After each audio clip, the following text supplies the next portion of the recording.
Okay mga I-Believers, ito ang mga kailangan natin para sa ating butter candle experiment. Siyempre, kailangan ng butter. Diba? Butter!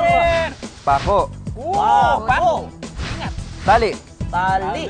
At kung wala kayong tali sa bahay, pwede rin naman gumamit ng tissue paper. Wow! Yes. Really? Madali yun. Gunting. Gunting. Kutsilyo. Kutsilyo. Lighter. Lighter. At latito. Latito. Latito. Okay, Yeah. ngayon. Pero bago lahat, siyempre, bago nyo gawin yan, magpatulong kayo sa matanda, ha? Hindi pwedeng kayo lang po ang, lalo ng mga kids natin, mga I-Believers natin. Delikado! Tama. Delikado, ha? Ang galing mo talaga, Sa James. mga matatanda, sa mga kuya nyo. Sa mga kuya tulad ni Sabi ka naman, Kuya matan. James. Matan? Okay, Guess ka lang. gagawin natin, gamitin natin ang kutsilyo at hatiin natin sa gitna ang ating butter. Gitna na ba ito?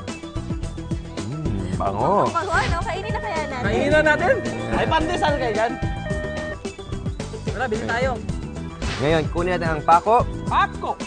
at bubutasan natin Wala pa. Ito naman. all the way to the bottom. Okay, isa na lang muna gagawin natin. Ano yung parang binutasan lang? Yes, binutasan lang. Para dyan natin ilalagay ang ating wick. Gugupitin natin Alam ko ang... na, wick. Yun yung sigaw ng baboy. Wick. Last mo na yan, Para, Uli ko na yan. Pinaulitin yan. gupitin natin ang tali and then kunin natin ang isa sa mga strands niya para pwede natin Oh, siya... ito yun, di ba? Ano sa Tagalog? Yan ang wick. Ayun. Swak na swak! Yan. Ang galing mo! Okay. Sakto lang yung gupit. Bawasan natin ng konti. Ayan, lagyan natin sa ating platito para may konting ano naman, presentation tayo. Wow! Testingin natin, ha? Wow! Diba? Butter candle nga siya. ang Butter galing. candle Ay! with scent. Kagutom naman yan. Ito. With scent May pa. kasama May na. ito. Kung mapapansin, kailangan mauna matunaw ng bahagya ang mantikilya o butter bago magtuloy-tuloy ang apoy. Ang natunaw na butter o cream ang siya ngayong nagdadagdag ng apoy sa candle butter.